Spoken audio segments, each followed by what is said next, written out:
हमारे भारत देश में जैसा कि आज लगभग समथिंग 6 साल पहले एक मुहिम चलाया गया था जो स्वच्छ भारत अभियान के नाम से जाना जाता है। तो आप लोग शायद उसके बारे में जानते हैं, जो ज़्यादा कारीगर भी साबित हुई। उससे हुआ ये कि मतलब आदमी को अपने ऊपर ध्यान देते हुए अपने आसपास की पर्यावरण का भी ख्याल करें, इसको साफ रखें, स्वच्छ रखें, शुद्ध रखें, ताकि हमारे आसपास में कुछ बैक्टीरिया की वजह से कुछ बीमारियां पनप जाती है, जो इसका खतरा कम हुआ इसकी वजह से। तो स्वच्छ भारत अभियान को एक आगे तक हमेशा रखना है और इसको आगे लेके जाना है, सबको अवेयर करना है इस योजना को लेकर के कि हाँ, स्वच्छ भारत अभियान हर घर में सफाई रहे, हर आसपास सफाई रहे, हर क्षेत्र में साफ सुथरा रहे, तभी जाके इस मुहिम को कामयाब किया जा सकता है। अन्यथा फिर हम लोग वही, जहाँ देखिए हमारे पूर्वज बोला करते हैं, जहाँ साफ सफाई होती है वहीं भगवान का वास होता है। तो साफ सफाई हमेशा ज़रूरी होता है। तो आप लोग भी अपने आसपास की शहर, सड़कें जितने भी प्रकार की ये हैं, आप लोग भी इस पर ध्यान दीजिए और इसको साफ करने में,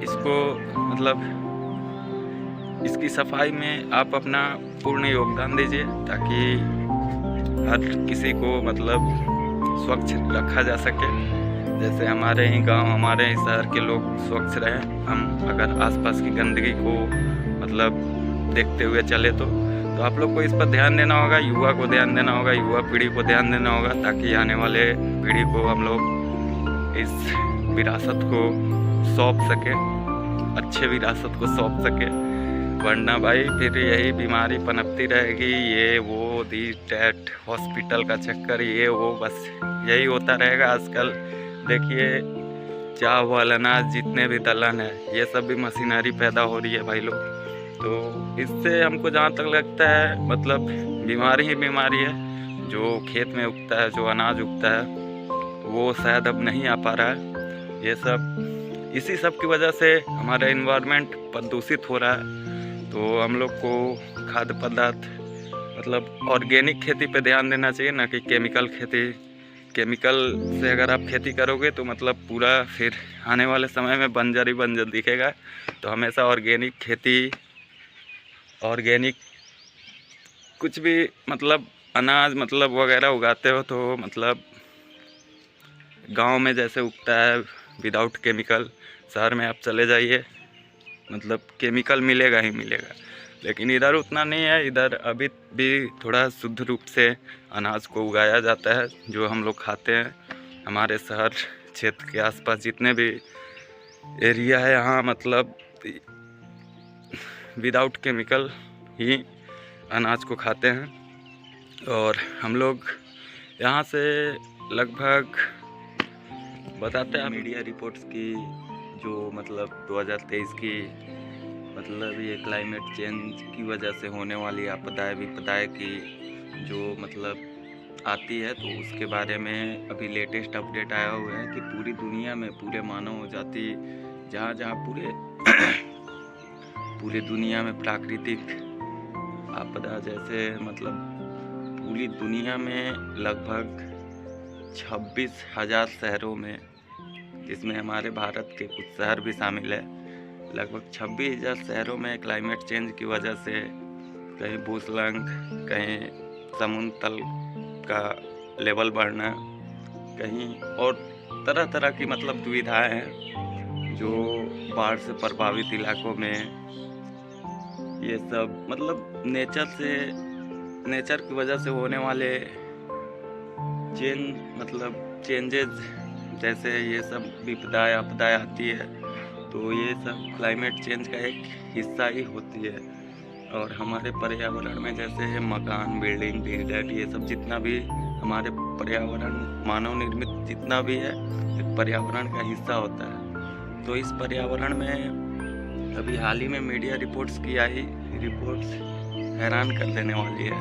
आप लोग मतलब 26,000 पूरे दुनिया में 26,000 गाँवों में 26,000 शहरों में क्लाइमेट चेंज की वजह से कहीं बाढ़, कहीं भूस्खलन होना, कहीं मतलब आर्कटिक जो हमारा कॉन्टिनेंट है आर्कटिक वहाँ पे ग्लेशियर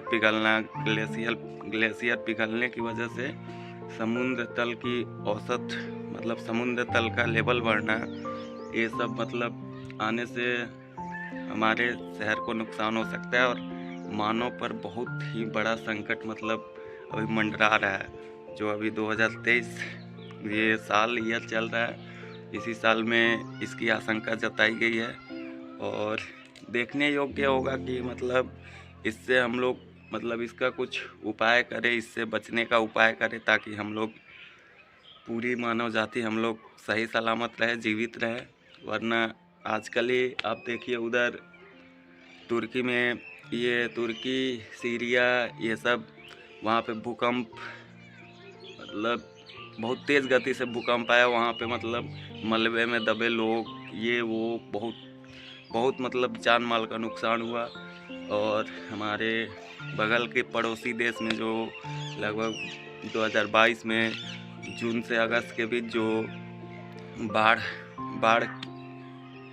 बाढ़ की वजह से जो क्षति हुई थी, पाकिस्तान में जो क्षति हुई थी पिछले वर्ष जून से लेकर अगस्त महीने तक जो बाढ़ आया था हमारे पाकिस्तान में, पड़ोसी पाकिस्तान में, तो वैसा ही स्थिति होने की कगार पर है। अगर आर्कटिक जैसे ग्लेशियर पिघलना ये सब पिघलता है तो समुद्र का पानी का लेवल आपको आगे और मतलब समुद्र किनारे बहुत सारे शहर हैं हमारे देश के जो आपको 26,000 शहर बताया, उसमें से हमारे 9 राज्य हैं। हमारे हिंदुस्तान के 9 राज्य हैं जिसमें सबसे आगे मतलब बिहार खड़ा है। बिहार, उत्तर प्रदेश, मुंबई, तमिलनाडु, पंजाब, गुजरात, ये सब सारे शहर मतलब जो मतलब हब है हम लोग का, वो सारे शहर मतलब इसकी चपेट में आने वाले हैं। तो इनसे बचने के लिए हम लोग को सतत प्रयास करना होगा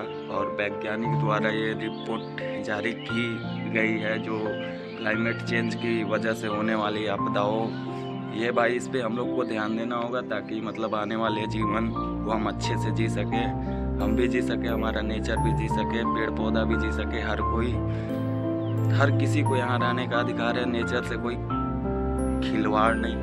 हम ही लोग के चलते आज देखिए पूरे गंगा नदी, जहाँ नदी को हमारे देश में भगवान माना जाता है, माँ के रूप में देखा जाता है, उस नदी का पानी मतलब पीने योग्य नहीं बचा हुआ है। इतना गंदगी, इतना कचरा कि आप उससे हाथ भी नहीं धो सकते।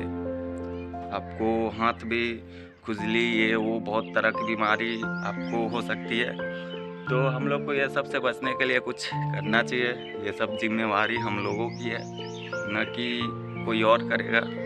हम सबको इस पर मिल के ध्यान देना चाहिए और आने वाले क्लाइमेट चेंज की वजह से जितने भी नुकसान होने वाले, इससे हम बचे। कुछ उपाय ऐसा लगा है कि हम लोग इससे बच सके। और इस वीडियो में हम लोग बस आप लोग को यही अवेयर करना चाहूँगा कि हमारी नेचर, हमारी प्राकृतिक जो पेड़ पौधे हैं, जो जीव जंतु है, जो हम लोग हैं, मानव जीव है, ये सब एक मतलब नेचर का ही हिस्सा है हम लोग। और हम लोग को नेचर को हमेशा संभाल के रखना है, हम ही लोग को संभाल के रखना है इस नेचर को। और नेचर से देखिए आज चाइना देखिए, ये वो मतलब अलग अलग तरह के, आज देखिए खाड़ी देशों में वहाँ पे आर्टिफिशियल तरीके से बारिश किया जाता है। तो ये सब क्या है यार, नेचर से खिलवाड़ ही है और कुछ नहीं। चाइना में देखिए वहाँ पे अपना सूर्य बना लिया, अपना तैयार कर लिया चाइना, ये लेटेस्ट में अभी देखे थे। तो ये सब क्या है भाई, है ना जी। नेचर से कोई बड़ा नहीं होता भाई, नेचर सबसे बड़ा है। मतलब इसी नेचर में हम लोग को भी मतलब चलना है, मिला के चलना है, सबको इस साथ मिल के चलना है और नेचर को बचा के चलना है। और हमेशा यही कहते हैं, जय हिंद, जय भारत, जय श्री राम।